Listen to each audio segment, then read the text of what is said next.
आपको reach out किया गया था कि यार बेच दो इसको, नहीं तो हम खत्म कर देंगे? So there was a lot of fear within me. I also got a direct phone call from the chairman of Levers, sell out otherwise. हमारा टर्नओवर वो टाइम पे कुछ 700 करोड़ था और पैराशूट का 400-500 करोड़ का होगा। लीवर ने लॉन्च किया डाटा, निहार तो बोलने लगे कि हम पैराशूट को खा जाएंगे। मुझे डराने का बहुत कोशिश की। कई प्रॉब्लम आते हैं एंटरप्रेन्योर जर्नी में, मगर कभी एंटरप्रेन्योर ना नहीं लेता है easily. How did you start parachute? मैं क्लियर था कि मैं और किसके लिए काम नहीं करूँगा और खुद का बॉस रहूँगा। अभी सुनने में बहुत आसान लगता है और अच्छा, बट आई एम श्योर जब आप कर रहे होगे तब इतना आसान नहीं होगा। ओवर पीरियड ऑफ टाइम हमने देखा कि कहीं मॉडर्न जनरेशन कोकोनट ऑयल को यूज़ नहीं करते क्योंकि वो थोड़ा चिपचिपाट होता है। बोला हम चेंज करेंगे।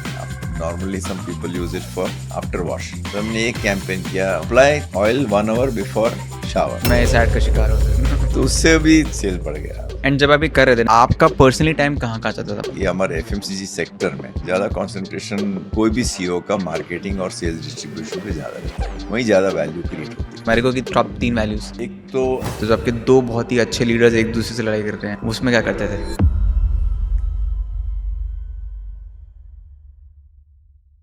इस फाउंडर ने एक छोटे से फैमिली बिजनेस को 13,000 करोड़ के एम्पायर में कन्वर्ट किया है। मैं बात कर रहा हूँ हर्ष मारीवाला की, जो पैराशूट और सफोला जैसे जायंट एफएमसीजी बिजनेस के पीछे है। आज का पॉडकास्ट एक एमबीए से कम नहीं है, बिकॉज हमने ये जाना कि पैराशूट कैसे बना, पैराशूट के पैसे को यूज़ करके कैसे सफोला और इतने सारे मल्टीपल मर्जर्स और एक्विजिशन की वजह से इतनी बड़ी कंपनी बनाई। इसमें एक बहुत ही बढ़िया केस स्टडी हम यही बात करते हैं कि कैसे यूनिलीवर ने मारीवाला ग्रुप को धमकी दी थी कि अगर वो बेचेंगे नहीं तो हम आपको तबाह कर देंगे। But Harsh Mariwala did not sell, and in fact within 5 years Harsh Mariwala ended up buying Nihar coconut oil from Unilever itself. And on top of this हम ये भी बात करते हैं कि मारीवाला ग्रुप में कैसे leadership, culture, team building, hiring, ये सब कैसे होती थी, उसके नुआंसेस स्टेप बाय स्टेप हमने ये भी समझे हैं, in addition to all the brilliant case studies. So पूरा पॉडकास्ट देखना और आपने क्या सीखा है उसको कमेंट जरूर करना। Firstly, thank you so much, sir, for doing this. Thank you for calling me. I went through Parachute, Saffola, and all of it, and I have to tell you, I'm so inspired by how you built Parachute first, and then Saffola, and then use that cash flow to do the M&A piece and all of that. How did you start Parachute? Why did you move from an unorganized sector to a organized sector? तो thank you very much Ayush, मुझे इस podcast में बुलाने के लिए। मैंने BCom किया था बॉम्बे से, सिडनम कॉलेज से, और उसके बाद में मुझे और स्टडी करना था। मैं क्लियर था कि मुझे एमबीए करना है, चार्टर्ड अकाउंट से नहीं करना है, क्योंकि एक बीकॉम करने के बाद या तो चार्टर्ड अकाउंट हो जाते हैं या तो एमबीए बनते हैं। कई लोग लॉयर भी की तरफ भी जाते हैं, मगर मैं तो क्लियर था कि मैं बिजनेस ही करूँगा। मैं क्लियर था कि मैं और किसके लिए काम नहीं करूँगा और खुद का बॉस रहूँगा, क्योंकि मुझे फैमिली, माय फादर, मेरे अंकल सब साथ में थे बिजनेस में। Grandfather also was there at that time. तो फैमिली बिजनेस था। मुझे एमबीए स्कूल में एडमिशन नहीं मिला। तो मेरे फादर ने बोला कि आप बिजनेस ज्वाइन करो। तो मैंने ठीक है, मैं बोला कर दिया। तभी कुछ मुझे आइडिया ही नहीं था कि मैं क्या लाइफ में करूँगा, बट ओपन माइंड था और इतना डिटर्मिनेशन था कि कुछ करना है ज़िंदगी में। तो हमारी ऑफिस बम्बई में थी, मस्जिद बंदर एरिया में। आप गए हैं, मालूम नहीं गए हैं कि नहीं गए, मगर ये एरिया बहुत कंजेस्टेड एरिया है। सब wholesale market, grain market, station, transport godown, बहुत ट्रैफिक है, बहुत लोग हैं, बहुत भीड़ रहती है और बहुत गंदा भी एरिया है चलने के लिए। तो difficult, not a good location to have a corporate office, मगर वही थी तो मैं तो चले गया। तो कम्प्लीटली फैमिली मैनेज्ड ऑर्गेनाइजेशन था वहाँ। मेरे अंकल्स, मेरे डैड, वो सब करते थे, तो वेरी फ्यू प्रोफेशनल्स। और हमारे 3 डिफरेंट बिजनेस थे। एक एडिबल ऑयल बिजनेस, एक स्पाइस एक्सट्रैक्ट्स बिजनेस, वो completely exported. Third was chemicals business. So businesses were very different. और पहला साल तो मैं जस्ट डिफरेंट बिजनेस में घूमा, फैक्ट्री देखी, कस्टमर्स के पास गया, जस्ट टू गेट आइडिया कि क्या हो रहा है। और उसके बाद मुझे लगा कि ये एडिबल ऑयल बिजनेस है। वो edible oil, crushing of coconut oil और रिफाइनिंग ऑफ एडिबल ऑयल्स, वो ज़्यादा बिजनेस हमारा B2B बहुत होता था, यानी इंडस्ट्रीज़ को सप्लाई करते थे। कोकोनट ऑयल बड़े टिन में ट्रेड को देते थे, टैंकर में बेचते थे। एक coconut oil small pack manufacturer Shalimar brand है, उसको टैंकर में बेचते थे, यहाँ वो वहाँ पैक करता था। तो मुझे लगा कि ये सब लूज में काम करता है तो मार्जिन बहुत कमती रहती है। तो बिज़नेस बनाया जिससे मार्जिन बढ़े और बिज़नेस भी स्टेडी रहे। तो वो इंसाइट से मैंने तो आपको इतना ट्रैवल पता था करना कि आपको B2C मूव करना है और एक ब्रांड बनानी है मार्जिन बढ़ाने के लिए, ये नहीं पता था कि क्या करने वाले हो? और ये ऐसे सब साथ में हुआ, ऐसे बोलो, क्योंकि एक ब्रांड थी हमारी, दोनों ब्रांड थी, सफोला और पैराशूट, मगर कोई उस पर ध्यान नहीं देता था फैमिली में। तो सफोला कहीं थोड़े आउटलेट में बिकते थे, बम्बई और दिल्ली, मगर कोई ऑर्गेनाइज सेल्स फोर्स नहीं था। पैराशूट कई डिस्ट्रीब्यूटर हमारे विदर्भा में, महाराष्ट्र में थे, वो खुद लेते थे हमारे पास और खुद मार्केट करते थे, वहाँ मार्केट लीडर थे हम।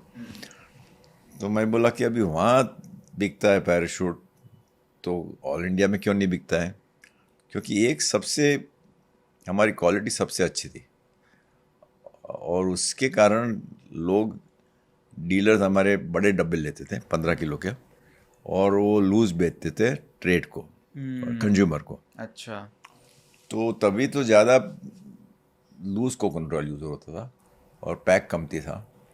तो मैं बोला ये पैराशूट वहाँ जाता है तो और कोई एरिया में क्यों नहीं जा सकता है? तो दो चीज़ मैंने की। एक तो फिर पहला डिस्ट्रीब्यूशन एक्सपेंड किया, महाराष्ट्र से, विदर्भा से महाराष्ट्र, महाराष्ट्र गुजरात, पहले वेस्ट कवर किया, फिर साउथ कवर किया, फिर नॉर्थ और फिर ईस्ट, यानी वो सब कवर करने के लिए मुझे 2-3 साल लगे। और वो डिस्ट्रीब्यूशन कवरेज से हमारा बिजनेस बढ़ा, बेस बढ़ा और मार्केट शेयर हुआ कुछ 10-15%। और तभी मुझे लगा कि कुछ और करना चाहिए, हमको मार्केट लीडर बनना है। तो कैसे मार्केट लीडर बने, वो सबसे बड़ी चैलेंज थी। और तभी हमने रियलाइज़ किया कि कोकोनट ऑयल वो ज़माने में सब छोटे पैक टिन में होते थे, तो हम ये कोकोनट ऑयल प्लास्टिक में कंज्यूमर को दे तो उनको कन्वीनियंट होगा, उनको रिलेटिव अच्छा दिखने में है और कॉस्ट में भी चीपर है टिन से। तो मुझे लगा कि ये तो सब अच्छा अपॉर्चुनिटी है मार्केट कन्वर्ट करने के लिए, क्योंकि फर्स्ट मूवर हम बन सकते हैं। कंज्यूमर के पास गए तो बोलते हैं अच्छा आइडिया है, फिर हम कोई भी नया प्रोडक्ट लॉन्च करते हैं तो ट्रेड के पास जाते हैं, क्योंकि ट्रेड इम्पॉर्टेंट है। हम कंज्यूमर ट्रेड के थ्रू ही पहुंच सकते थे तभी, अभी तो D2C ब्रांड्स हो गए हैं तो डायरेक्ट भी पहुंच सकते हैं ई-कॉमर्स के थ्रू, मगर वो ज़माने में ट्रेड ही था। तो ट्रेड ने ना बोल दिया कि नहीं, ये नहीं चलेगा, क्योंकि प्लास्टिक बॉटल नहीं चलेगा। हाँ, क्योंकि और 10 साल पहले मैंने लॉन्च किया था, उसके पहले कोई और मैन्युफैक्चरर प्लास्टिक बॉटल में लॉन्च किया था और तभी उनको बहुत प्रॉब्लम हुई थी ट्रेड में, लीकेज था, रैट बाइटिंग था, और वो कंटेनर भी स्क्वायर शेप कंटेनर था और उसके ऊपर बाहर के सरफेस पे ऑयल भी रहता था। तो रैट को कोकोनट ऑयल पसंद है तो रात दुकान बंद करते हैं और फिर सुबह उठते एक रिटेलर तो सब रैट ने कोकोनट ऑयल को बाइट किया और कोकोनट ऑयल भी गया, प्रोडक्ट भी गया, मगर शॉप भी स्पॉइल हो गई क्योंकि पूरा ऑयल दुकान में गिर गया। तो अभी क्या करें, एक तो कंज्यूमर हाँ बोलते हैं, ट्रेड ना बोलते हैं। तो कोई भी एंटरप्रेन्योर, कई प्रॉब्लम आते हैं एंटरप्रेन्योर जर्नी में, मगर कभी एंटरप्रेन्योर ना नहीं लेता है इजीली। कुछ ना कुछ करना चाहिए, ऐसे पोटेंशियल है तो कुछ प्रॉब्लम सॉल्व करो। तो हम गए हमारे पैकेजिंग मैन्युफैक्चरर के पास, बोला हमको बॉटल बनाओ ऐसा जो रैट को बाइट नहीं कर सके, तो राउंड शेप बॉटल हो गया हमारा। तो उसके बाद में हम फैक्ट्री में गए, फैक्ट्री में बोला अच्छा हिस्सा पैक करो कि एक भी बूंद कोकोनट ऑयल का आउटर सरफेस में नहीं आएगी, रैट को मालूम ही नहीं पड़ेगी ये कोकोनट ऑयल है। तो ये सब किया, हो गया। फिर बोला अभी तो टेस्ट कैसे करें, तो हमने एक रैट केज किया। यानी एक केज में थोड़े 4-5 रैट डाले और 2-3 बॉटल डाले और रखा। एक दिन तो कुछ प्रॉब्लम नहीं हुआ, तो भाई बोला अभी तो चल रहा है। तो उसका हमने पिक्चर लिया, सो हम हमारे फील्ड फोर्स को दिया पिक्चर, और ये फील्ड फोर्स को पिक्चर के प्रूफ से बेचो। और हम इतने कॉन्फिडेंट हो गए कभी कभी कोई रिटेलर को कुछ प्रॉब्लम आएगा तो हम कॉम्पेंसेट करेंगे उसको कुछ डैमेज का। तो इस तरफ से प्लास्टिक्स का जर्नी शुरू हुआ। कुछ 4-5 साल लगे हमको प्लास्टिक्स 100% चेंज करने में। टिन से प्लास्टिक चेंज, पर ये इससे हमारे प्राइस भी कमती था और हम एडवर्टाइज भी करते थे कि प्लास्टिक्स ओवर टिन बेनिफिट्स। तो हमारा मार्केट शेयर को 4-5 साल में 15% से 50% हो गया। ये 1985 का पीरियड है। ये 85 टू नो कम थी, उसके पहले 80 का पीरियड है, 80 to 85। ओके। तो हमारा बहुत मार्केट शेयर बढ़ गया, सेल बहुत बढ़ गया, और उस हिसाब से पैराशूट मार्केट लीडर बन गया, स्ट्रॉन्ग बाय ब्रांड बन 85 गया। बन गया था 50%। हाँ, अराउंड 85। मैंने आपने 2 चीज़ें बताई आपने। पहले आपने नॉर्मल टिन को ही 10% जब आप 10-15%, तब तो आप सिर्फ टिन से ही आ गए थे। डिस्ट्रीब्यूशन उसके सिर्फ डिस्ट्रीब्यूशन कहते हैं। ठीक है, मगर तो इससे because lower prices, different product, different packaging, consumer को अपील किया, समझ गया मैं। तो उससे मार्केट शेयर बढ़ गया हमारा। ठीक है, सो फर्स्ट लर्निंग है सर डिस्ट्रीब्यूशन की। डिस्ट्रीब्यूशन बढ़ा के आपने सेल बढ़ाई। दूसरा इनोवेशन, हाँ, innovation. Innovation in plastics, but बहुत इनोवेशन किया प्लास्टिक में हमने। फिर बाद में कोकोनट ऑयल क्या होता है, ठंड सीजन में जम जाता है, तो प्लास्टिक का बॉटल का माउथ नैरो होता है, तो लोग वापस टिन पे शिफ्ट करते थे विंटर में। तो हमने वाइड माउथ प्लास्टिक जार बनाया, वो बड़े माउथ वाला जो फ्रीज होएगा तो भी हाथ से निकाल सकते हैं। तो उससे हमारा विंटर का कन्वर्जन टिन में ख़त्म हो बढ़ गया। गया। हाँ। तो बहुत से ऐसे स्टेप लिए इनोवेशन में। फिर हमारे बहुत कॉपी कैट होते थे, जो ब्रांड हमारे ऐसे ही लग रहे थे, तो हमने कहा एक मोल्ड मेकर था इटली में से, वहाँ से मोल्ड सोर्स किया, जो वो कॉम्बिनेशन ऑफ बोलते पिल्फर प्रूफ, जो difficult to copy, and a flip top, यानी ऐसा करके खोल सकते हैं। वो मोल्ड लिया हमने, तभी महंगे थे मोल्ड, तो 2 साल तक तो उसके हिसाब से बहुत कॉपी कैट कमती हो गए। मगर इंडियन मोल्ड मेकर तो वो सेम ही मोल्ड बहुत कमती कॉस्ट में बनाने लगा, वो आ गए। मैं बोलता हूँ वो तो इनोवेशन तो करना ही चाहिए कोई भी कंपनी दो को, स्टेप आगे रहना बिकॉज चाहिए। हाँ 2 स्टेप, क्योंकि कंपटीशन कॉपी करेगा ही, तो आपको 2 स्टेप आगे रहना चाहिए। तो इसके हिसाब से हमारा मार्केट शेयर बढ़ गया। फिर हमने बहुत नए जो SKU बोलते हैं, stock keeping units, bottle size, यानी पहले मैंने शुरू किया था तभी 2 किलो, 5 किलो, 1 किलो और 500 ग्राम। फिर हमने सोचा कि हमको ट्रायल जनरेट करना है बहुत लोगों के साथ, मिडिल इनकम के साथ, लोअर इनकम के साथ, तो छोटे बॉटल लाना पड़ता है, लाने का ज़रूरत है। तो हमने बहुत एक्सपेंड किया, 500 से 200 लोग गए, 200 से 100, 100 से 50, 50 से 25, और सैशे भी लेके आया 3 ml के। तो ये सब एक्सपेंशन हमारा SKU रेंज बढ़ाया। ये कौन सा टाइम है? 1990s? Around same in 85-90, 80-90। उससे भी हमारा पेनिट्रेशन बढ़ा और मार्केट साइज बढ़ा, क्योंकि लोग Correct. जो नहीं अफोर्ड ले कर पाते थे, वो ले सकते थे, सकते हैं। क्योंकि कम थी, प्राइस पॉइंट कम थी तब। और फिर हमने बहुत एडवर्टाइज किया कि हमारा ऑयल लूज ऑयल लेते हैं, उससे क्यों बेहतर है। तो हमारी स्मेल का टेस्ट है, लूज लो, हमारा लो, स्मेल करो। फिर हमने बताया लूज कैसे मैन्युफैक्चर करते हैं, हाइजीन नहीं है, गंदगी में मैन्युफैक्चर करते हैं। हमारे फैक्ट्री में फ़ोटो लिया, कम्प्लीटली हाइजीनिक। तो हाइजीन से भी वो सब बहुत स्टेप्स लिए हमने, जिससे लूज टू पैकेज कन्वर्जन हो गया। जी। तो जब भी शुरू किया था मैंने, तभी कोकोनट ऑयल इंडिया में 15% मेरे हिसाब से पैक था, 85% लूज था। आज की तारीख में करीब 70-80%, 70% पैक्ड है और 30% लूज है। तो मार्केट साइज बहुत बढ़ गई क्योंकि ये सब इनिशिएटिव देने से, पैकेजिंग रेंज बढ़ाने से, ये एडवर्टाइजिंग करने से, तो अभी तो बहुत बड़ा ब्रांड हो गया।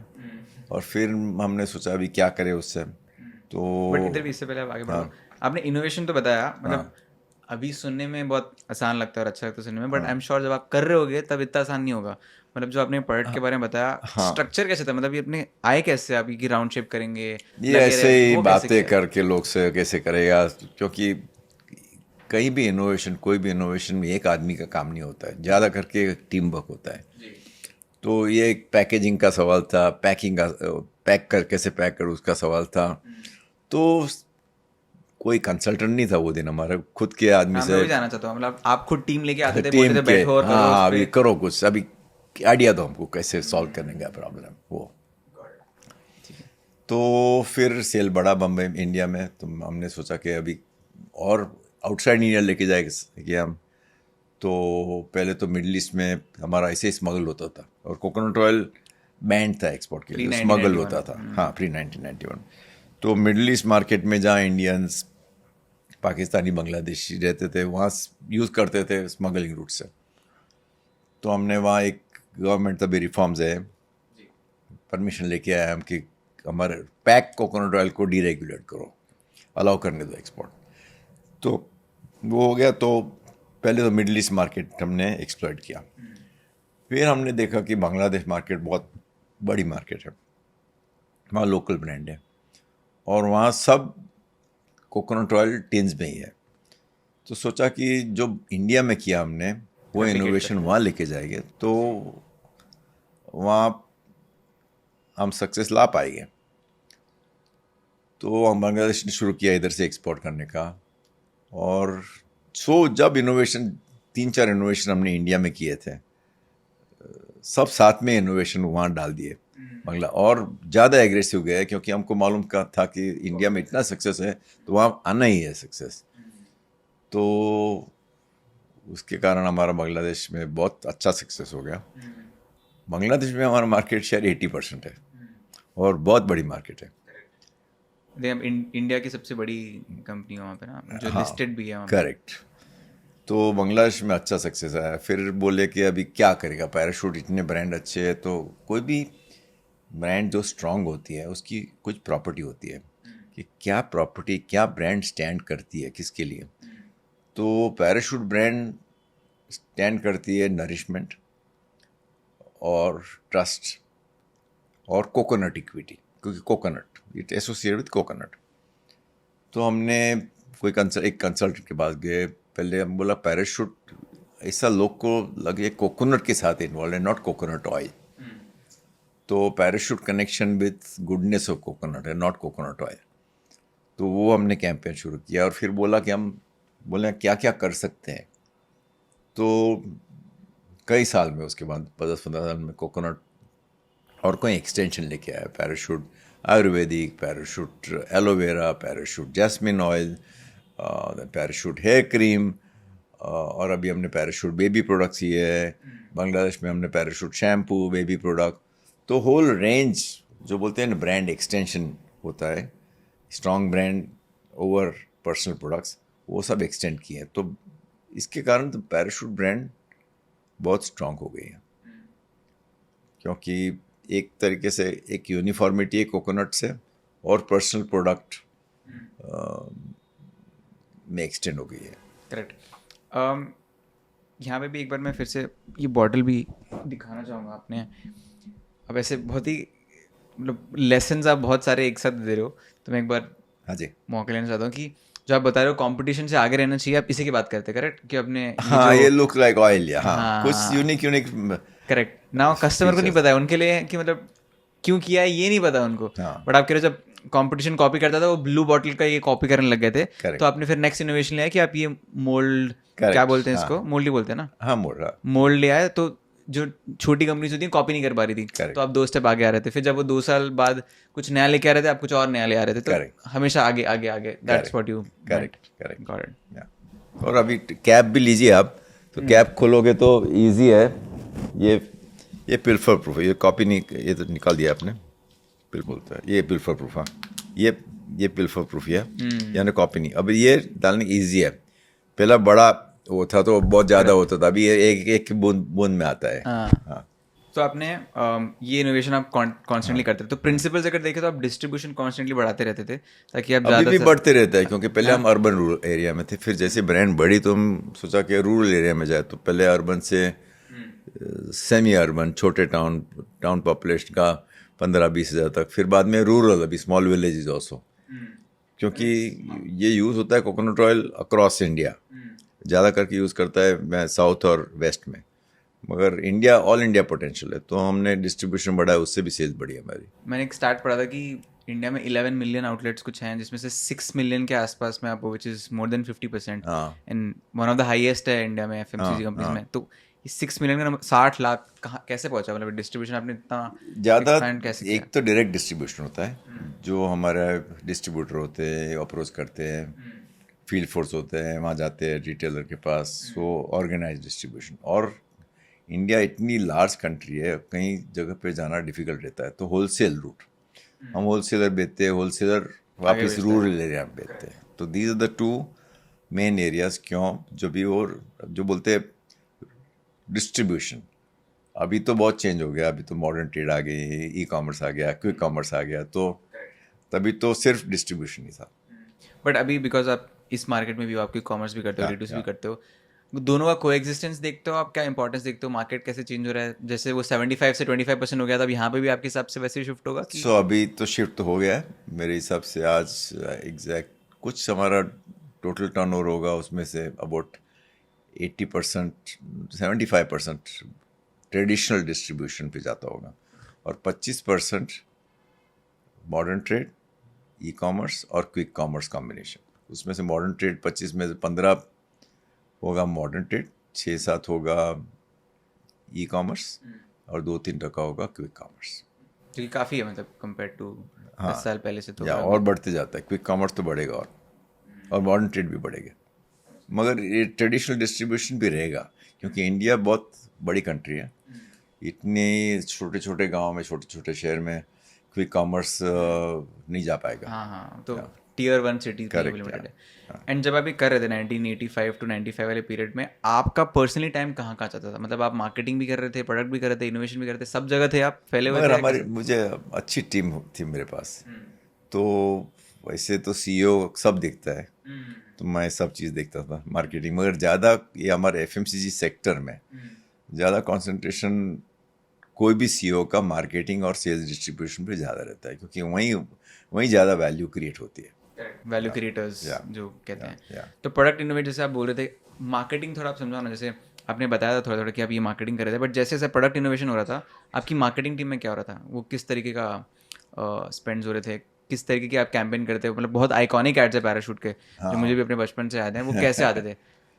तो वो तो एडवर्टाइजिंग एजेंसी से काम करते हैं, मगर एक दो मैं ऐड बता सकता हूँ। एक तो कंपैरिजन विद लूज, मैंने बताया कि कैसे कंपेयर, तभी टीवी शुरू हो गया था, तो टीवी में हमने one of the first companies to, जो एक स्पॉन्सर्ड प्रोग्राम होता रहता था, तो एक प्रोग्राम था, जब भी मैं बात करता हूँ कभी 30 साल पहले है, नुक्कड़ करके प्रोग्राम, बहुत अच्छा प्रोग्राम था, तो हमने स्पॉन्सर किया, तो उसमें से बहुत हमें फ़ायदा हुआ, क्योंकि जब भी स्पॉन्सर करते हैं तो ऐड आते हैं स्पॉन्सर प्रोग्राम के बीच में, और बहुत हिट हुआ है प्रोग्राम।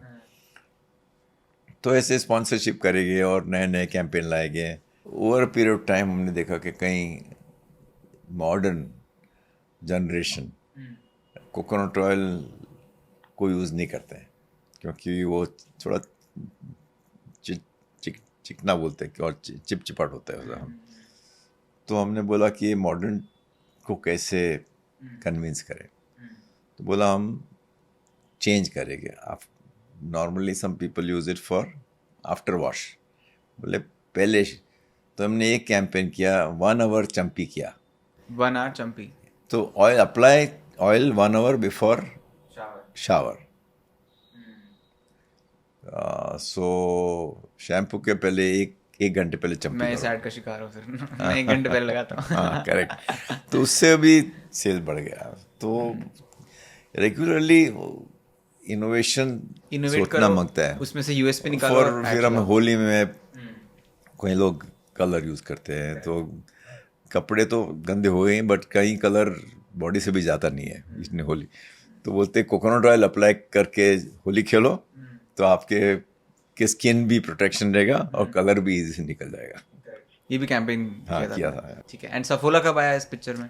सफोला तो मैं शुरू किया तभी भी था, मगर कोई कॉन्सेंट्रेट नहीं करता था हमारा फैमिली में, तो मैं बोला कि अभी बॉम्बे में, साउथ बॉम्बे में और very rich localities of Delhi वहीं मिलता था, तो बोला कि क्यों, और बॉम्बे में अलग एरिया में, दिल्ली में, तो पहले तो डिस्ट्रीब्यूशन बढ़ाया, फिर वहाँ एडवर्टाइजिंग ने इम्पोर्टेंट काम किया, क्योंकि सफोला एक तो थोड़ा महंगा है दूसरे Health एडिबल वाले ऑयल से, angle पे। और हेल्थ प्लेटफॉर्म लिया, और तभी हेल्थ का कोलेस्ट्रॉल रिडक्शन के लिए ये कर्डी ऑयल का वो मेडिकल बेनिफिट्स थे। डॉक्टर कॉल किए, कई कॉन्फ्रेंस में हम अटेंड करते थे, बात करते थे, और कंज्यूमर के साथ भी हमने बहुत सराउंड एक्टिविटी की है। सराउंड एक्टिविटी यानी फ्री हार्ट केयर बुकलेट, आपको कुछ सफोला के बारे में नहीं, मगर हार्ट का कैसे केयर लेना है, कैसे डाइट करना है, क्या एक्सरसाइज करना है, क्या क्या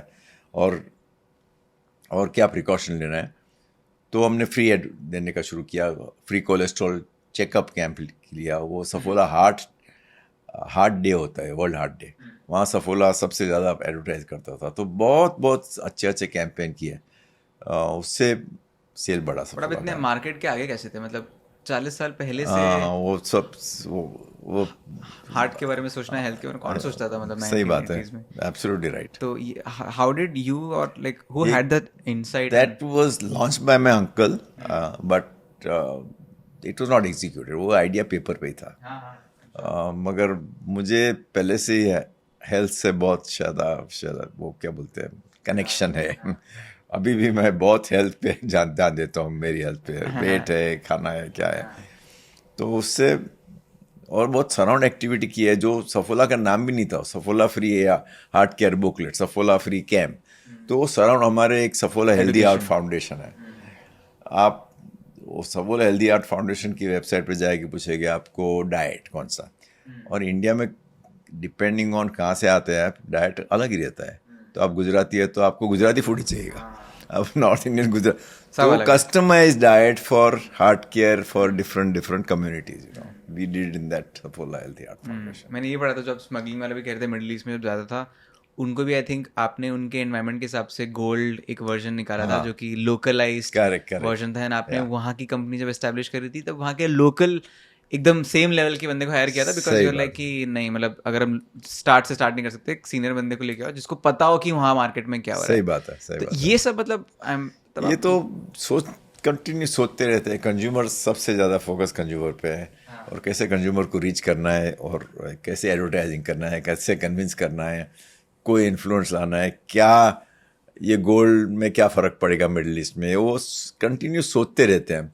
और कई आइडिया आते हैं, कंज्यूमर बोलते हैं कंज्यूमर इंसाइट, यानी कंज्यूमर के दिमाग के अंदर जाओ, क्या चल रहा है उनके दिमाग में, और कैसे कन्वर्ट करो आपके प्रोडक्ट में, आपके एडवर्टाइजिंग में, तो वो तो कंटिन्यूस प्रोसेस है, बट उसके लिए कंज्यूमर की कंटिन्यूस बातें करनी है, घर पे जाना है, पूछना है। पर्सनली करते हम करते थे, तभी मैं गया हूँ बहुत कंज्यूमर के पास। आप शॉप्स में जाते थे? शॉप अभी भी जाता हूँ, तो अभी भी मैं, और शॉप में देखता हूँ मॉडर्न ट्रेड में कोई लिया कुछ कोकोनट ऑयल, और कोई ब्रांड लिया पैराशूट, क्यों लिया, वो बात करने का, वो बोलते हैं शॉपर बिहेवियर। शॉप में जाते हो शॉपर बिहेवियर, मॉडर्न ट्रेड जाओगे तो वहाँ, बिकॉज वहाँ लोग घूमते रहते हैं मॉडर्न ट्रेड में, ट्रेडिशनल दुकान में और काउंटर रहता है बीच में, वहाँ इतना नहीं होता है, मगर मैं महीने में एक बार तो जाता ही हूँ, आधे दिन के लिए, और कोई भी मार्केट में, हाँ, ट्रैवल करता हूँ तो वहाँ जाता हूँ। अभी दुबई गया था मैं, दुबई में गया था, हैदराबाद में गया था, कई जगह पे।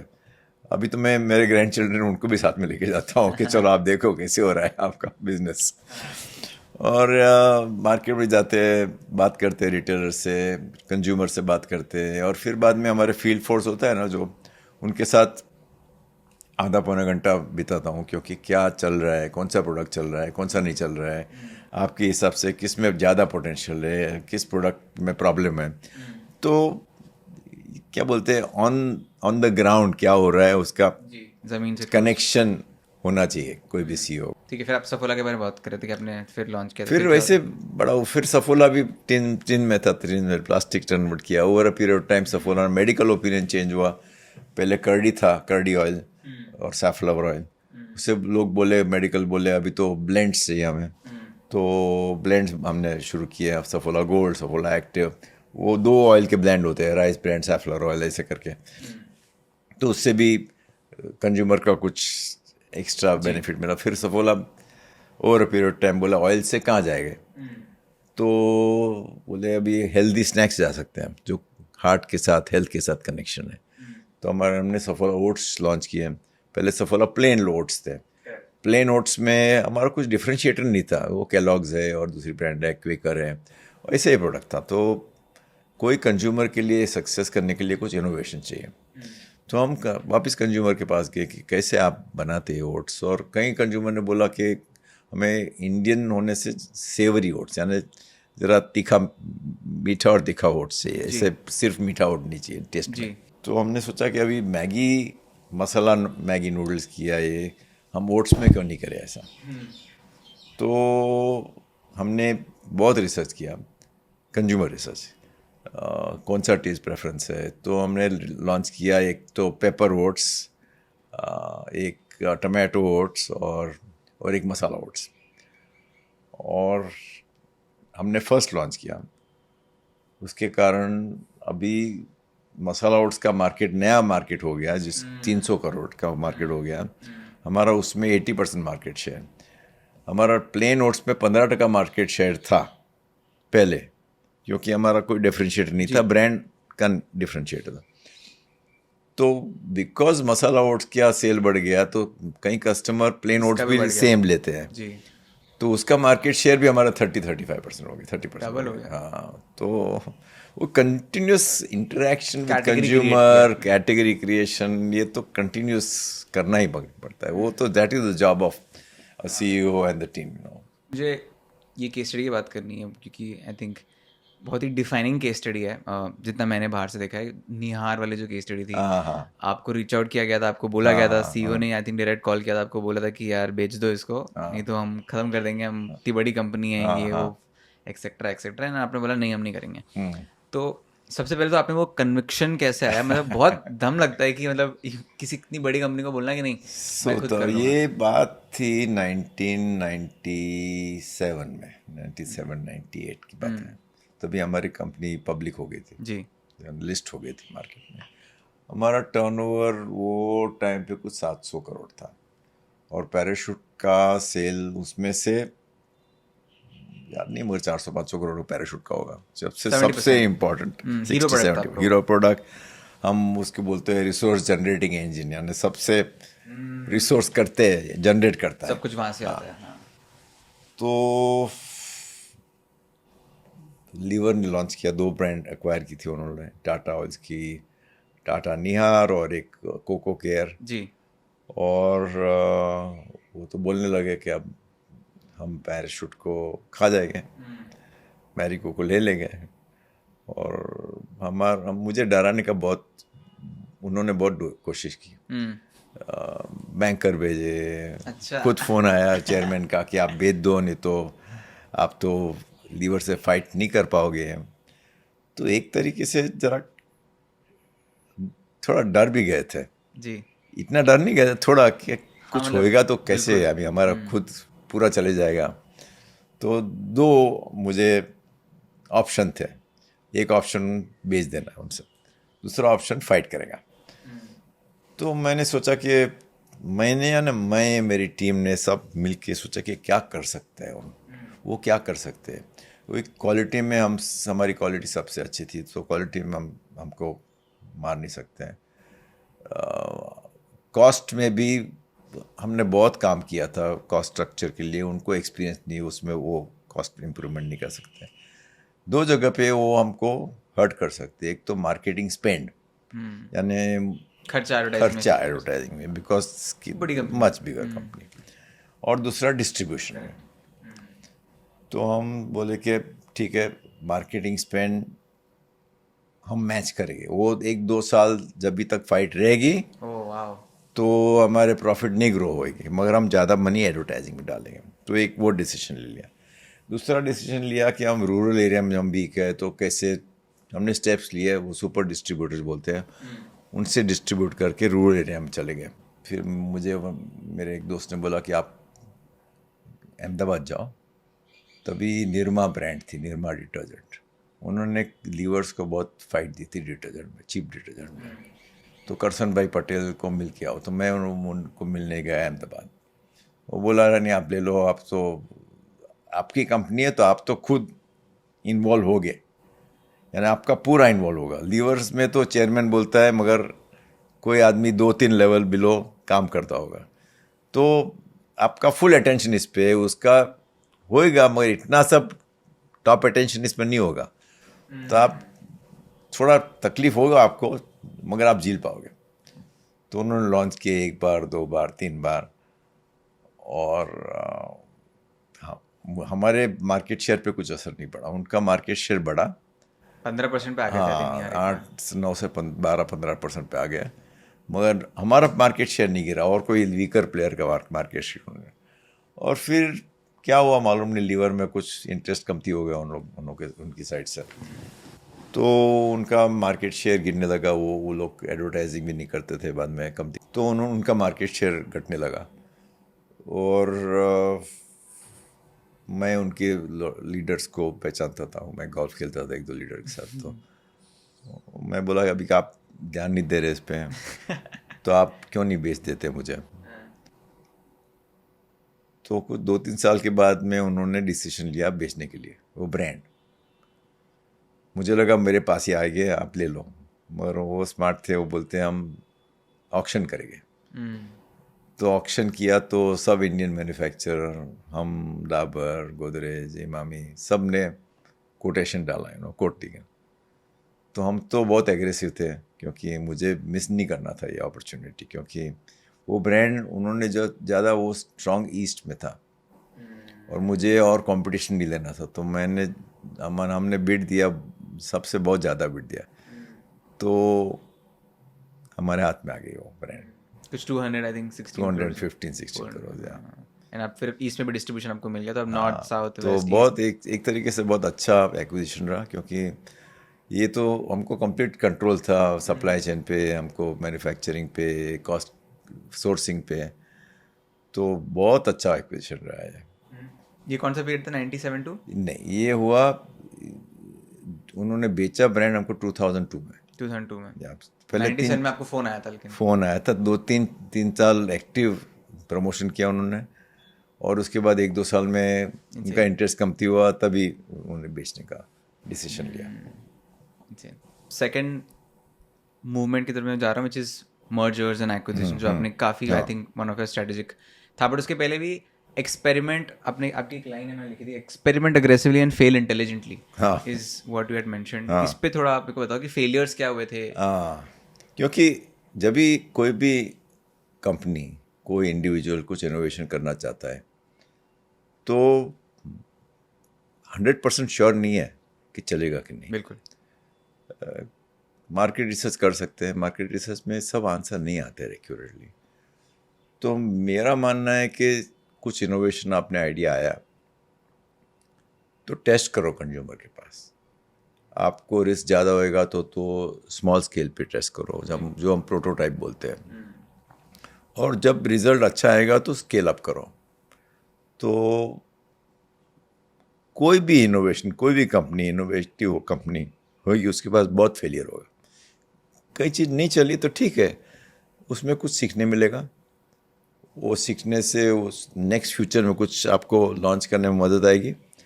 तो आपको जो बोलते हैं फियर ऑफ फेलियर, घबराहट है कि वो फेल होएगी, उसके लिए वो सबसे बड़ा प्रॉब्लम इनोवेशन में फियर ऑफ फेलियर है, कि आप घबरा जाते हैं कि नहीं, घबरा जाते हो तो मैं नहीं लॉन्च करेगा। तो ये घबराहट निकाल दो, इट्स ओके टू फेल।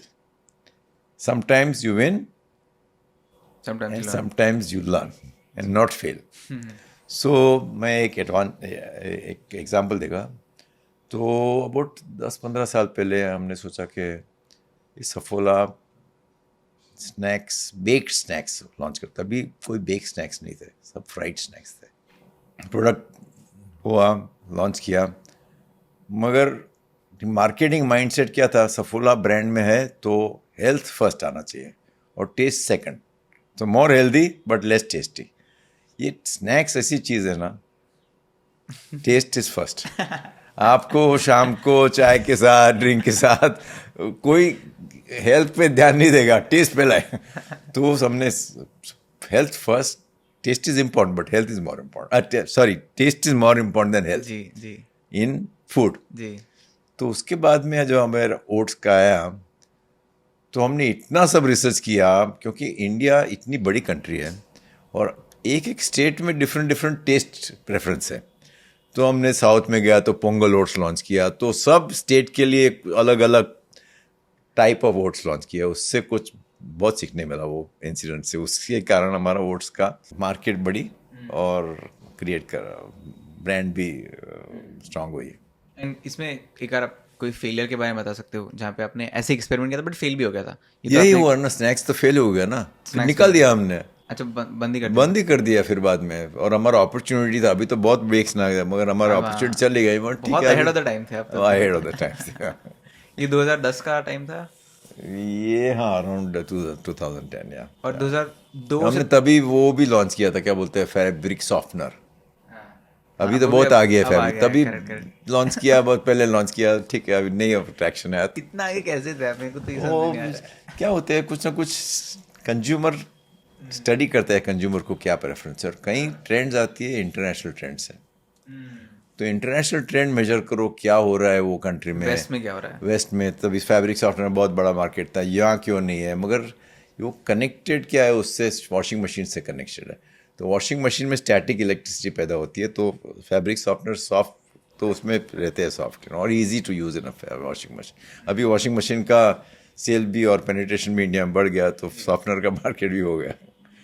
ठीक है। एंड ये M&A वाला पीरियड कब स्टार्ट किया कि अपना एस्टैब्लिशमेंट के 2010 था कि पहले सो था? M&A वाला पीरियड, सबसे पहला M&A मेरे हिसाब से हमने मेडिकर लिया था, मेडिकर शैम्पू। वो Mediker shampoo Procter and Gamble, P&G, हाँ। Mediker anti lice shampoo, lice के लिए। तो बहुत छोटा कैटेगरी है, मगर मार्केट शेयर उनका 70-80%। और जब भी हमने लिया तो बोला हमने कि वो तो शैम्पू के फॉर्म में ही है, और कई लोग इंडिया में ऑयल का यूसेज ज़्यादा है शैम्पू से, तो हम मेडिकल एंटी लाइस ऑयल भी ला सकते हैं। तो एंटी लाइस ऑयल लॉन्च किया, उससे भी सेल डबल हो गया हमारा। तो ये सब कंज्यूमर इंसाइडिंग, कंज्यूमर को क्या हैबिट है, क्या क्या पसंद है, वो कंटिन्यूस प्रोसेस है। तो वो मेडिकल पहला था, वो उसके कब बाद था? में निहार, मुझे याद नहीं, बट अराउंड 2000? 2000 में होगा। फिर निहार 2002 में कर दिया आपने, वो तो फिर डिस्ट्रीब्यूशन। निहार किया, फिर उसके बाद तो बहुत एक्विजिशन हुआ हमारा, अभी तक 25 एक्विजिशन हुए हैं। कई एक्विजिशन आउट ऑफ इंडिया हुआ है, क्योंकि हमें इंटरनेशनल मार्केट में अफ्रीका जाना में था। आपने काफ़ी करे हुए हैं। तो साउथ अफ्रीका में 3 एक्विजिशन किए हैं, फिर हमने वियतनाम में 2-3 एक्विजिशन किए हैं, इजिप्ट में 2 एक्विजिशन किए हैं, मगर एक रिलेटेड एरिया में एक्विजिशन किए है, hair care, to personal win। Care, जहाँ मुझे हमें लगा है राइट टू विन है। और फिर अभी तो लास्ट 3 साल से हमें अपॉर्चुनिटी देखी D2C ब्रांड्स में, डायरेक्ट टू कंज्यूमर ब्रांड। वो अलग ही चीज़ है FMCG से, कैसा मार्केट करना, कैसे एडवर्टाइज करना, हमें कुछ मालूम नहीं था। बोले हमें तो घुसना ही है लाइन में, क्योंकि हमें वो थ्रेड भी आ रहेगा, हमारे Future प्रोडक्ट यही है, है। तो हमको अंडरस्टैंडिंग है। तो उसके कारण हमने 4 एक्विजिशन किए हैं D2C ब्रांड में, और लास्ट ईयर वो एक्विजिशन का टर्नओवर 1000 करोड़ था, ये 4 एक्विजिशन का। एक तो बियर्डो, वो मेन ग्रूमिंग ब्रांड है। दूसरी ट्रू एलिमेंट्स, वो फूड ब्रांड है, वो ड्राई फ्रूट्स वगैरह। तीसरी प्लिक्स, वो न्यूट्रास्यूटिकल ब्रांड है। और फोर्थ जस्ट हर्ब्स, वो आयुर्वेदिक पर्सनल केयर। चारों ब्रांड्स पता मुझे, चारों ही सारे अभी रिसेंट 4-5 साल वाले तो जेनजी वाले। मगर अलग तरीके से वो मैनेज करना है, क्योंकि वो जो हम ट्रेडिशनल मार्केटिंग कर रहे हैं FMCG, और ये मार्केटिंग कम्प्लीटली डिफरेंट है। उसमें तो बहुत ज़्यादा पैसे लगते हैं ट्रेडिशनल, इसमें कमती बजट लगता है। और डिस्ट्रीब्यूशन भी थ्रू ई कॉमर्स। अभी तो हमने हमारा डिस्ट्रीब्यूशन भी यूज़ किया है, कई प्रोडक्ट हमारे बियर्डो वगैरह हमारे डिस्ट्रीब्यूशन में भी जाते हैं। ये जो आपने 1000 करोड़ का नंबर बोला, स्टार्टिंग में इनका टोटल कितना होगा जब आप इन्होंने किया होगा? 200-300? 200-300 करोड़ का, मगर बढ़ता है वो। प्लिक्स तो बहुत बड़ा है। ये मतलब मैरिको की स्ट्रेंथ आ गई, डिस्ट्रीब्यूशन कर दिया, बजट बढ़ गए, ऑल ऑफ दैट। नो, ऐसे भी कैटेगरी कहीं अच्छी चूज की है, उसकी मार्केट साइज भी बढ़ गई है ना। या बट जितना मैंने समझा है बाहर से, आप ऐसी कैटेगरी में जाते हो जहाँ पे लाइक पैराशूट को भी देखा जाए, बड़ी कंपनीज इतना अटेंशन नहीं देती थी, हाँ, क्योंकि नीश कैटेगरी थी। You are right, absolutely right. वो जो बोलते हैं हम कहाँ हमको राइट टू विन है, कहाँ जीत सकते हैं हम मार्केट में। कहीं हम जा सकते थे शैम्पू में, मगर शैम्पू में कितने कॉम्पिटिटर हैं, और बड़े बड़े कॉम्पिटिटर है। हिंदुस्तान लीवर है, प्रॉक्टर एंड गैम्बल है, लॉरियल है, और एक एक कॉम्पिटिटर के 3-3, 4-4 ब्रांड है। और उन्होंने ग्लोबल उसका अंडरस्टैंडिंग ऑफ कंज्यूमर है, ग्लोबल R&D है, तो डिफ़िकल्ट होगा हमें सक्सीड होने के लिए। अभी हम पैराशूट लॉन्च बांग्लादेश में लॉन्च किया, मगर कोकोनट ड्यू पे, तो थोड़ा कुछ डिफ्रेंशिएटर है कि कोकोनट बेस्ड शैम्पू, तो थोड़ा उसमें मार्केट शेयर मिल सकता है। मगर आप राइट है, जब भी जो भी प्रोडक्ट में हम गए हैं वहाँ हमको कंपटीशन मल्टीनेशनल से बहुत कमती है। You play to dominate that. Play to dominate areas where we have strong right to win, जहाँ से जीत सकते हैं मार्केट में। आपने लिवॉन्स को भी किया था, सेटवेट भी एक्वायर किया था। हाँ, उसके लिवॉन पीछे- सेटवेट, क्योंकि ऐसा लगा कि हमारा हेयर ऑयलिंग में प्रेजेंस है, और कौन से प्रोडक्ट हम जा सकते हैं हेयर केयर में। तो एक तो शैम्पू और कंडीशनर है, वहाँ बोले हम तो डिफ़िकल्ट होगा। और कौन से प्रोडक्ट है, तो वो जो हम बोलते हैं pre and post wash hair care. Pre यानी बिफोर, जिसमें पैराशूट भी आता है। जैसे Parachute, ayurvedic oil, hair growth oil, और post which is serums. Modern लोग जेल यूज़ करते हैं, वैक्स यूज़ करते हैं, क्रीम यूज़ करते हैं। तो we said we have to be market leaders in what we call pre and post wash hair care, not in wash hair care. वहाँ बहुत कंपटीशन था। हाँ, तो वो हमारा विजन था। और फिर बाद में हमने खुद की हमारी ब्रांड थी, वो पैराशूट क्रीम, और लिवॉन सेट हमारा कौन सा था, सिल्क एंड शाइन। तो जब ये अपॉर्चुनिटी आई, ये ब्रांड सेल में है, तो हमने बिट की और ले लिया अपनी ब्रांड सेट वेट और लिवॉन। वो अच्छी एक्विजिशन थी मेरे हिसाब से। एंड M&A का आपका थॉट क्या था? मतलब ये कि मतलब कैटेगरी जो आसपास की फर्स्ट प्रिंसिपल थिंकिंग ये है कि M&A is in English I call means to end end, it's not. कई लोग बोलते हैं M&A करना है, मगर ये क्यों M&A करते हैं उसका वेरी इंपॉर्टेंट। मैं वही जानना चाहता था। हाँ, क्योंकि क्यों M&A करना है, तो कोकोनट ऑयल में हमने नियर लिया, वो कॉन्सेप्ट ब्रांड मार्केट शेयर बढ़ाने के लिए। इजिप्ट में गए तो इजिप्ट मार्केट में एंट्री हुई और the right opportunity. South Africa में बोलते हैं ethnic hair care, South Africa hair is very different. अच्छा। तो उनके क्या हेयर केयर नीड्स है, और फिक्सर है, वो रिलैक्सर है, उनके hair very different. Similarly Vietnam ने हमने किया एंट्री के लिए, और मेल ग्रूमिंग ब्रांड। तो आपको क्लियर होना चाहिए क्यों एक्विजिशन कर रहे हैं आप, और ऐसे एक्विजिशन हवा में नहीं करना चाहिए। और कई एक्विजिशन हमने देखे हैं कि 70% एक्विजिशन फेल, क्योंकि बहुत रिसर्च नहीं की है बराबर। जो कंपनी आपने एक्वायर की है उसमें प्रॉब्लम है कुछ। और मगर एक्विजिशन एक चीज़ है, और इंटीग्रेशन करना एक्विजिशन का अलग चीज़ है, और उसके लिए पूरा ध्यान देना पड़ेगा कि क्या चेंज करना है उससे। और हमारे if you look at our track record, हमारा 80% एक्विजिशंस सक्सेस हुए हैं, 10-20% फेल हो गए हैं, रॉन्ग एक्विजिशन। रिवर्स है पूरा। हाँ, हमारा पूरा रिवर्स, क्योंकि अच्छी तरह से रिसर्च किया क्यों एक्विजिशन करना है, और इंटीग्रेशन में पूरा ध्यान दिया हमने। एंड इनोवेशन के लिए आपकी अलग टीम बनी हुई है जो सिर्फ इनोवेशन पे करती है? R&D की टीम आपने अलग बना रखी है? R&D की टीम अलग तो नहीं है, मगर सभी लोग इनोवेशंस कर सकते हैं। मेरे हिसाब से एक आदमी इनोवेशन नहीं, इनोवेशन हमारा इनोवेशन सेल था, मगर वो खुद इनोवेशन नहीं करते थे, मगर उन लोग सिखाते थे लोग को कैसे इनोवेशन करना है। तो कल्चर में डाल दिया था। कल्चर में डाल दिया, कैसे थिंक डिफरेंट करना है, क्रिएटिविटी वर्कशॉप वगैरह वो। मगर ऐसा इनोवेशन तो सब एक एक आदमी की रिस्पॉन्सिबिलिटी है जो मैरिको में है। मतलब सवाल मेरा इधर से आ रहा था कि मतलब मैं पिछले महीने US में था। मैंने सैन फ्रांसिस्को में थोड़ा टाइम स्पेंड किया, तो मैं वहाँ पे स्टार्ट पढ़ रहा था क्रिएटिव R&D पे कितना पैसे डालते हैं। तो वहाँ पे कुछ 5% है, चाइना में वो 3.5% है, इंडिया में तो बहुत ही नेग्लिजिबल है। कंपनीज इनोवेट करती ही नहीं है। तो आपने इतनी बार मल्टीपल टाइम्स इनोवेट किया है, तो देयर इज समथिंग डिफरेंट जो मैरिको एज अ ग्रुप ने किया है कंपेयर टू हम all the कई other इनोवेशन R&D से भी आ सकते हैं, मगर हमारे इनोवेशन कंज्यूमर सेंट्रिक है, तो कंज्यूमर से आइडिया लेके, और आइडिया आएगा नहीं तो कंज्यूमर से क्रिटिक करेंगे और बाद में R&D डेवलप करेंगे प्रोडक्ट। तो ज़्यादा करेंगे, हमारा बेसिक रिसर्च नहीं है FMCG, more product development needed based on consumer preferences. तो आप कल्चर के बारे में बात करते हैं, मैं आपको उसका ही थोड़ा एक बैकग्राउंड देता हूँ। मतलब मैं जनरेशन जी जो कहते हैं उसमें आता हूँ। एंड मेरी जो कंपनी है फिनेट, हम 40-50 लोग की टीम है, मेरी टीम 40-45 लोग की है। एंड मुझे लगता है मैं पर्सनली इतना अच्छा नहीं, मेरे को लगता है कि मैं नहीं हूँ कल्चर बिल्डिंग में और लीडरशिप में। अभी जर्नी है मेरी, चल रही है। एंड मैंने आपका जितना भी आपके बारे में पढ़ा है, आपने टीम को बहुत फोकस पे रखा है। जब आपका ट्रांजिशन भी हुआ था, you are one of the few companies I think not only in India, पूरे ग्लोब में, जहाँ पे वो हायरार्की उस पे आपने सेपरेटली एकदम मेरिटोक्रेसी पे फोकस किया था। तो कल्चर के बारे में मैं स्टार्ट ब्रॉड से करूँगा, आप पहले कल्चर के बारे में बताओ, फिर मैं नुआंस पे जाऊँगा। आप सही हैं कि कई एंटरप्रेन्योर, कई बिजनेसेस, कई फैमिली ओन्ड कंपनी कल्चर पे ध्यान नहीं देती है, मगर कल्चर एक बहुत इम्पोर्टेंट बिल्डिंग ब्लॉक बोलते हैं ना कोई भी कंपनी का। बिल्कुल। एक तो कंपनी को सक्सेस के लिए स्ट्रैटेजी चाहिए, क्या करेंगे हम, कौन से बिजनेस में जाएंगे, कैसे सक्सेस पाएंगे, और दूसरा एग्जीक्यूशन चाहिए, कैसे एग्जीक्यूट करेंगे, कैसे वहाँ पहुँचेंगे। तो culture helps you in execution.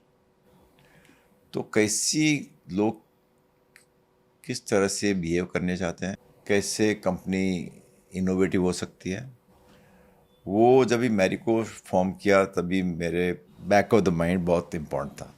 क्योंकि उसके पहले, मैरिको फॉर्म होने के पहले हमने कई इनोवेशन की है, जो प्लास्टिक्स इनोवेशन में बात की जी, कोकोनट ऑयल में वगैरह में, वो सक्सेसफुल हुए और उससे मल्टीपल टाइम सेल बढ़ गया।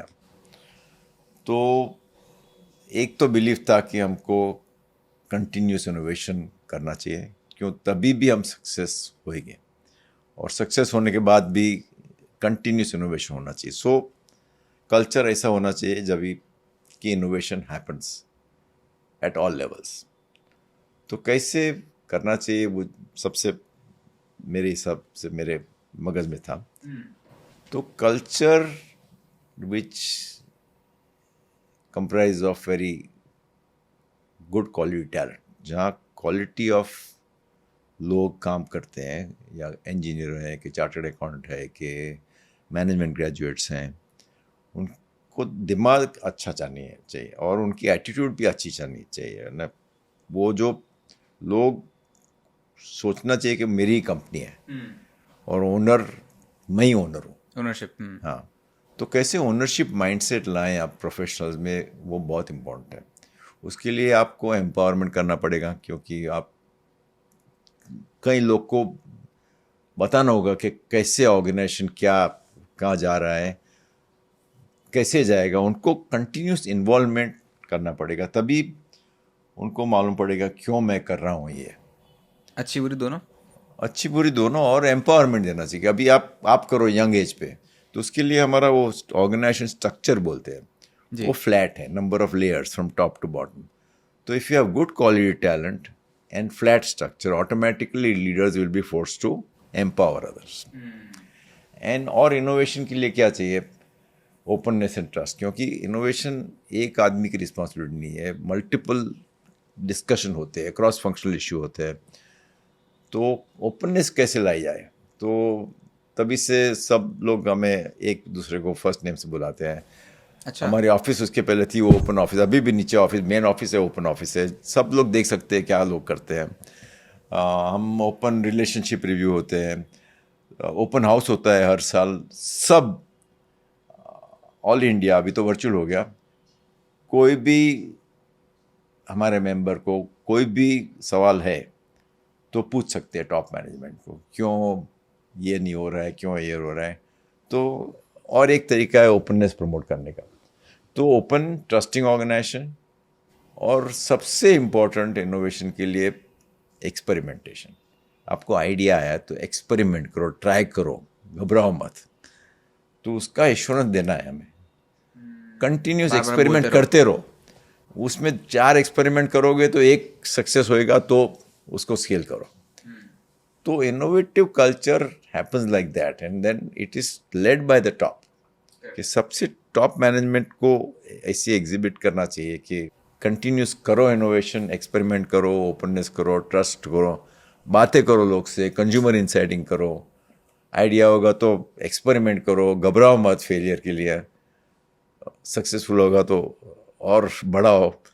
तो ये सब कल्चर की बात है, मगर वो सब साथ में करते हैं तो एक स्ट्रॉन्ग कल्चर हो जाता है, जहाँ एक अच्छे कल्चर से एक तरीके से टैलेंट अट्रैक्शन होता है। क्योंकि कई लोग नई कंपनी ज्वाइन के लिए थोड़ा डाउट होता है कैसे होगा, कैसे हमको ट्रीट करेंगे।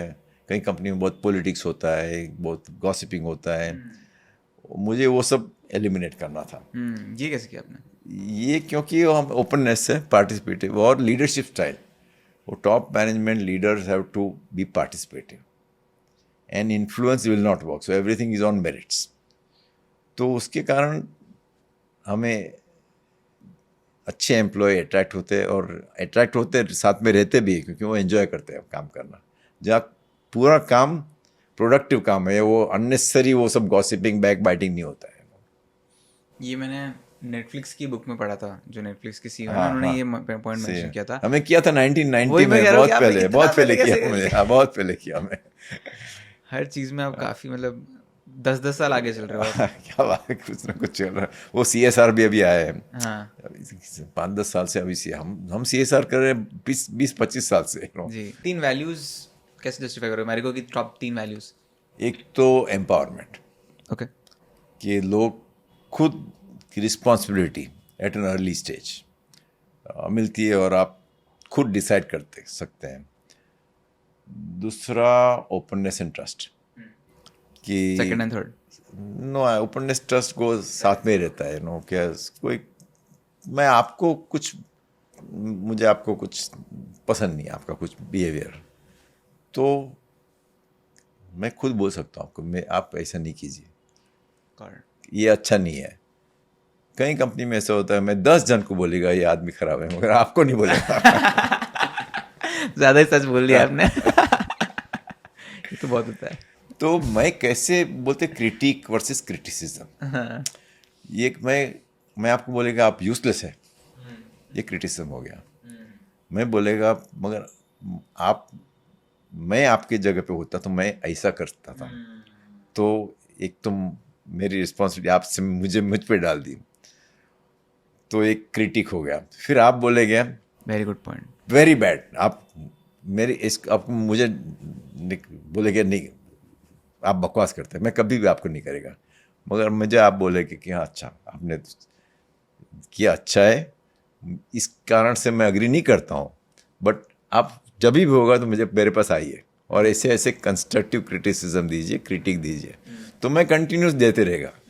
तो both how the critic is given, how the critic is received is very important to drive openness. This is third point. And empowerment में भी मतलब बहुत सारे फाउंडर्स का क्या होता है, वो कंट्रोल थोड़ा अपने पास रखने की कोशिश करते हैं। एम्पावर कर देंगे, बोल देंगे, फिर बाद में टांग अड़ाते रहते हैं। करेक्ट, वो नहीं होना मांगता है। बट वो मतलब एक तरीके से कुछ कॉन्फिडेंस है एक टैलेंट में, क्योंकि टैलेंट अच्छी क्वालिटी है तो कभी कभी मिस्टेक हो सकता है, मगर ऐसी ज़्यादा बेनिफिट है एम्पावरमेंट में। कभी रॉन्ग तरीके से जाएगा, मगर ज़्यादा बेनिफिट वहाँ है। कभी नेगेटिव होता है तो एक्सेप्ट करो, बढ़ते रहो, क्योंकि वहाँ एम्पावरमेंट जो बेनिफिट है वो नेगेटिव से ज़्यादा है। थोड़े लोग फ़ायदा उठाएंगे तो उठाने दो, जल्दी से उनको सिस्टम से बाहर निकालो, बट करेक्ट, उसकी वजह से अपने आप को चेंज मत करो। करेक्ट। मेरे को HR टीम के बारे में थोड़ी बात करनी थी। बहुत टीम्स में HR होते हैं, बट मुझे पर्सनली भी आज तक समझ में नहीं आता कि मतलब करवाना क्या है उनसे, HR होती क्यों है आपके हिसाब से, मतलब क्या है, how do you track them, करना क्या चाहिए उनसे? एडमिन तो HR तो is one of the most important function in any organisation. Unfortunately कई CEO HR पे ध्यान नहीं देते हैं। वो HR बोलते हैं रिक्रूटमेंट करते हैं, हायर एंड फायर करते हैं, वो तो ठीक है, वो तो बेसिक एक्टिविटी, मगर ज़्यादा HR का रोल कैसे, कौन सा कल्चर चाहिए कंपनी के लिए सक्सेस करने के लिए, इनोवेटिव कल्चर चाहिए। आप एयरलाइन चलाओगे तो safety culture is important. How do you make people realize that safety is very important? Everybody, not only the pilot, but pilots, airline crew, even office staff. So everybody talks of safety. What can you do to improve? So HR is like बोलते हैं eyes and ears of the organisation, क्या हो रहा है company में, सुनते हैं क्या। और कई लोग, कोई डिमोटिवेट है, कोई लो लेवल पे परफॉर्म करते हैं, क्यों ऐसा हो रहा है, कई लोग नहीं सेटिस्फाइड हैं, तो एचआर को पिकअप करना चाहिए सिग्नल। कहीं गुड परफॉर्मर कुछ हो गया होगा तो एचआर पिकअप करेगा सिग्नल कि बहुत अच्छा आदमी है, काम बहुत अच्छा करता है, मगर थोड़ा कुछ प्रॉब्लम लग रहा है, दूसरा कहाँ जॉब ले रहा है। तो continuously HR has to be in touch with people to understand कि कहाँ प्रॉब्लम है, क्या कर सकते हैं हम, कौन सा कल्चर चाहिए। एम्प्लॉयज़ आज के तारीख में बहुत स्ट्रेस बढ़ गया है कई कारणों से, या तो वर्क लाइफ प्रेशर होता है, वर्क लाइफ बैलेंस होएगा, या तो घर पे कई रिलेशनशिप इश्यू होएंगे, पेरेंट्स के साथ, वाइफ के साथ, बच्चे लोग के साथ। तो very important HR has a pulse and should also help all the employees to overcome जो स्ट्रेस होते हैं outside the company also, at personal life, क्योंकि उसका असर कंपनी के परफॉर्मेंस भी आता है। मुझे कुछ प्रॉब्लम होएगा घर पे तो टेंशन होएगा, तो कंपनी में भी टेंशन आ जाएगा, क्योंकि मैं वो भूल नहीं सकता हूँ। तो कैसे वो इशू रिजॉल्व कर सकते हैं, वो भी एचआर की रिस्पॉन्सिबिलिटी है। बट ये मैनेजर का काम नहीं होना चाहिए, मैनेजर जो डायरेक्टली डे टू डे बात कर रहा है। सही बात है, मगर ये एचआर एक सेंट्रल बॉडी है। एचआर कोई मैनेजर नहीं, वो भी पिकअप कर सकता है। आप हर manager is an HR person in my opinion, because they have to deal with people. But HR is a centralized pool where they have to think of all the organizational initiatives, और आप track कैसे करते हो कि मतलब HR काम कर रहे हैं नहीं कर रहे हैं, वो बाउंड्री कैसे सेट करते हो? वो इतना हम तो ट्रस्ट पे काम करते हैं। Make people enjoy, people should enjoy working, तभी वर्क लाइफ बैलेंस का सवाल आएगा ही नहीं। Work If you is life enjoy and your life is work, work. then you are enjoying it. You will not divide between this is work and this is life, So if you are empowered, if you are given an opportunity, if you are put in roles which are based on your strength, then you'll enjoy doing it. Correct. And you have the right culture. इतनी आपने hiring करी है top leadership की, top 1% of the country की, क्या qualities देखी आपने, क्या सवाल पूछते थे आप leaders उनसे? में? लीडर्स में एक तो सेल्फ मोटिवेशन। लीडर्स में नहीं, कोई भी आदमी हायर कर, वो हर आदमी को कुछ न कुछ सेटबैक आनी ही है ज़िंदगी में। कुछ नहीं चला, कुछ प्रॉब्लम आया, कुछ एक्सपेरिमेंट किया, फेल हो गया, तो कैसे बाउंस बैक करें। क्योंकि मुझे वो मोटिवेशन वर्कशॉप का ही कंपनी करती है कि वो सेल्स फोर्स को मोटिवेट करते हैं एक दिन, वो पसंद नहीं है। मोटिवेशन अंदर से ही आना चाहिए, एक्सटर्नल नहीं चलता। ज़्यादा अंदर से आना चाहिए कि क्या मैं कर सकता हूँ, मुझे सेटबैक आया तो मैं कैसे नेक्स्ट स्टेप में इम्प्रूव हो सकता हूँ, किससे बात करूँ, क्या अलग चीज़ करूँ। तो self motivation and grit as they call it, which is a combination of passion and perseverance, is very important. The second is the leadership style, because leader senior level पे उनको इम्पैक्ट तो पूरा organisation down the line, leadership style खराब होगी उनकी, कोई dictator type होगी leadership, तो उनसे पूरा कल्चर डाउन द लाइन खराब हो जाएगा। तो leadership style is also important. The third is overall capability, skill, understanding the business, what is the energy, because leaders have to exhibit energy, high energy. वो मैं exhibit नहीं करेगा तो मैं एनर्जाइज कैसे करूँगा आपको। तो मुझे तो खुद होना चाहिए कि कुछ करें जिंदगी में। एंड कॉन्फ्लिक्ट मैनेजमेंट कैसे करते हो? जो आपके दो बहुत ही अच्छे लीडर्स एक दूसरे से लड़ाई कर रहे हैं, उसमें क्यों लड़ाई होती है वो पहले आइडेंटिफाई करना है, और उनको what we call wearing organisational hat. The organisation's interest is first, so there is organizational hat and there is your functional hat, which function you belong to, marketing, production, and then there's the role hat, what is the role you're occupying. I think for all the employees, the organizational hat comes first. What is in the interest of the organization, you should work. If you start fighting, then you're looking at your own self-interest. Of course there will be difference of opinion, but there has to be ways to resolve. कैसे क्यों हुआ है conflict, each conflict situation कुछ भी different हो सकती है। क्यों कॉन्फ्लिक्ट हुआ है, is it ego, is it some fundamental difference in terms of working what, और depending on that situation one should deal with that conflict, but conflict is a part and parcel of any relationship. And what is the Harsh Mariwala style of leadership? My leadership style is very informal, informal, very open, very participative. I am very structured. I'm at one level. I will get a commitment if you. मैं बात किया अभी अभी कभी ये आप project report कुछ भी होगा कभी आएगा मेरी डायरी में चले जाएगा तो depending on what you did you have to come back to me on that date. If you don't come back I will ask why you not come back to me. So it is very and I also empower a lot and I only work on areas where I think I make a difference and I know वो pulse बोलते हैं ना कि नाड़ी कैसे पकड़ना है तो कोई ऑर्गेनाइजेशन में नाड़ी वेरी इंपॉर्टेंट कहाँ नाड़ी पकड़ना है जिससे ऑर्गेनाइजेशन में ज़्यादा इम्पैक्ट हो सकता है वो कौन सी part of the organisation are very critical for me to be a part. हमारे बिजनेस में ज़्यादा मार्केटिंग इनोवेशन डिस्ट्रीब्यूशन ज़्यादा काउंट होता है. यानी सर आपने कहाँ से सीखा मतलब वो सब सीखा. मैं तो MBA नहीं है वही तो कह रहा हूँ मतलब आपने MBA भी नहीं किया. वो तो सीखा बहुत बुक पढ़ा बहुत से बात किया थॉट लीडर से. क्या 3 चीजें मतलब आप कंसल्टेंट हायर करते थे मेंटोर्स थे आपके कंटिन्यूअस सब यार कम consultant mentor reading books talking to people एक नहीं था कुछ अलग सब खिचड़ी लगा के आ गया और इम्प्लीमेंट करना शुरू कर देते थे. हाँ जब कभी कुछ सक्सेस हुआ कभी नहीं भी होगा मगर ऐसे सीखते सीखते बढ़ गया. मेरे को कुछ नहीं सिखाया कोई मेरा कोच नहीं है कुछ कोई गाइड नहीं है खुद वो सेल्फ मोटिवेशन होता है सब होता है जिंदगी में. और जो कैरेट एंड स्टिक अप्रोच होती है वर्क में कैरेट तो आपने बताया स्टिक आप what is your style of giving a stick. मैं तो कैरेट स्टिक में ना मानता नहीं हूँ मगर कभी कोई मिस्टेक होता है तो ठीक है टॉलरेट करो सीखना है क्या. आप चिल्लाते कोई कभी नॉन परफॉर्मर होता है तो मैं चांस देगा अभी नहीं आप नहीं करते हो या तो आप डेडलाइन मीट नहीं कर रहे हो या तो गलत तरीके से काम करते हो कोई रिजल्ट नहीं आया तो मैं आपको चांस दूँ फिर भी आप नहीं कुछ हो रहा है पाया तो 3 स्ट्राइक्स टाइप. अभी मैं बोला अभी तो ठीक है अभी तो आपको अभी लेट्स पार्ट एज फ्रेंड्स क्योंकि मज़ा नहीं आता है काम करने में मज़ा आना चाहिए दोनों साइड को यार. तो और कंपनी को भी बेनिफिट होना चाहिए तो मैं कभी कई लोग से बोला अभी ठीक है अभी तो मेरी मिस्टेक कोई आपको हायर करने में आप 3 महीने लो 6 महीने लो दूसरा जॉब ढूंढ लो. आपने 1980s का इंडिया भारत देखा है एंड अभी 2025 हो गया है 45 ईयर्स हो गए हैं. आज का इंडिया भारत बहुत अलग है. क्या देखा है मतलब कैसे बदला है India is the next big thing और नॉट. आप क्या देख रहे हो जनता कैसे बदल रही है. तो तभी के लिए सब फैमिली ब्रांड्स है. फैमिली में हाउसवाइफ ने कुछ लिया सब लोग सेम ब्रांड. अभी क्या हो रहा है अर्बनाइजेशन हो गया तो फैमिली स्प्लिट हो गई जॉइंट फैमिली से इंडिविजुअल फैमिली हो गई. Within a family also husband wife will have a different brand. कोई पैराशूट यूज़ करेगा कोई और कुछ यूज़ करेगा.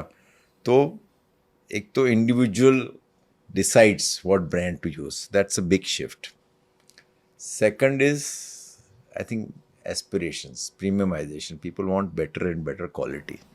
So those days, people were only using soap for washing. Then shampoos came in. Then face wash came in. Then hand wash came in. So the soap itself has got fragmented into face, hand. Those Body days, wash. people are not using. They were only at the most shampoo had just started. So now it's getting fragmented. So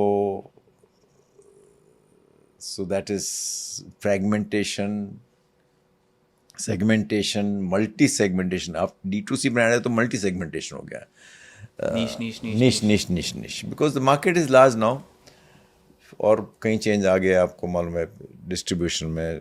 मैं बात किया पहले बिल्कुल trade थी अभी trade से modern trade आया modern trade से ई-कॉमर्स आया अभी क्विक कॉमर्स आया. केमिस्ट शॉप अलग तरीके से डील करना पड़ता है उसके लिए अलग ही अलग अप्रोच होना है. एक के अलग अलग अप्रोच होना पड़ता है. तो ट्रेड में चेंज आया कंज्यूमर में चेंज. अभी कंज्यूमर बहुत आज का कंज्यूमर इवॉल्व है बिकॉज ऑफ इंटरनेट. रिसर्च करता है कि क्या प्रोडक्ट में है कुछ समथिंग हार्मफुल इज देयर.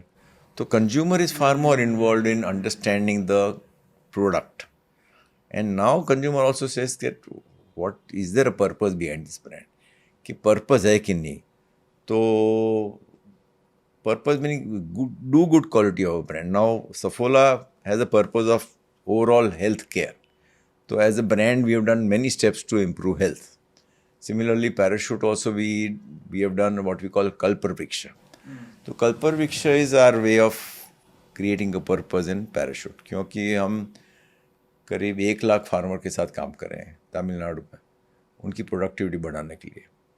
तो हमने कई स्टेप लिए, प्रोडक्टिविटी भी बहुत बढ़ी है। तो पैराशूट के कारण बढ़ी है और कंज्यूमर वो अप्रिशिएट करता है। Got it. ठीक है। Who is Harsh Mariwala when he is not working? मेरा दिमाग तो कंटिन्यूस काम करते रहता है। मैं वो तो देख ये लिया मैंने। बोलते हैं ना कि कई लोग बोलते हैं आप सीखो आर्ट ऑफ डूइंग नथिंग, कुछ भी काम नहीं करना है मगर कैसे टाइम बिताना है आपको सीखना है। मैं बोलता मैं नहीं कर सकता हूँ ऐसा। कुछ ना कुछ मेरा मिनट टू मिनट हमारा प्रोग्राम टाइट रहता है। कुछ भी करो, यानी नीड नॉट बी बिजनेस। मैं तो बहुत चीज़ करता हूँ, कुछ ना कुछ करते रहता हूँ। अभी 10 साल पहले मैं स्टेप डाउन किया मैनेजिंग डायरेक्टर से, तभी फुल टाइम ऑक्यूपाइड रहना चाहिए, mentally physically. Of course health is very important. I spend 1.5 घंटा 2 घंटा health. What does the day look like morning to evening?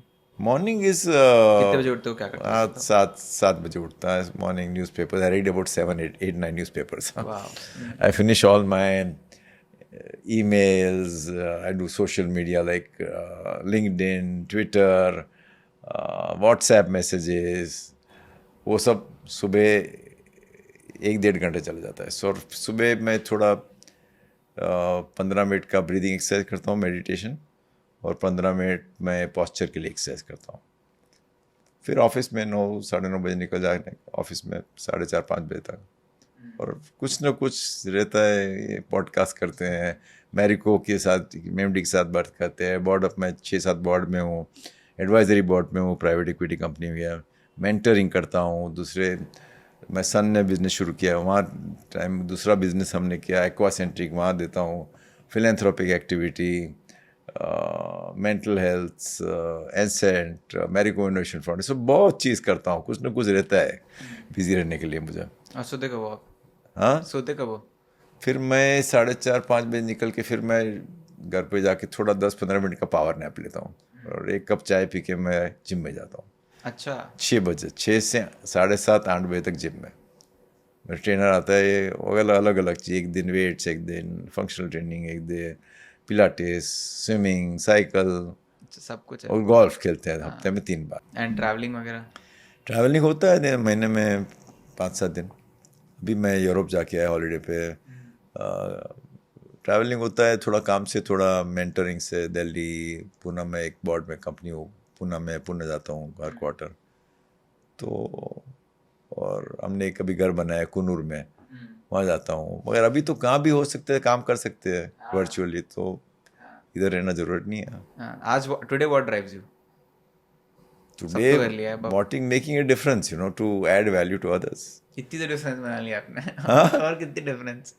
इतना डिफरेंस तो बना लिया आपने तो। मेकिंग कैसे कोई आदमी को कोई भी मदद करो, ज़्यादा करके मेरी स्ट्रेंथ है मदद करने में एंटरप्रेन्योर्स को, कैसे बिजनेसमैन को, क्या, क्योंकि उनको कई प्रॉब्लम आते हैं, पीपल के प्रॉब्लम होते हैं, फाइनेंस की प्रॉब्लम होते हैं, स्ट्रैटेजी की प्रॉब्लम।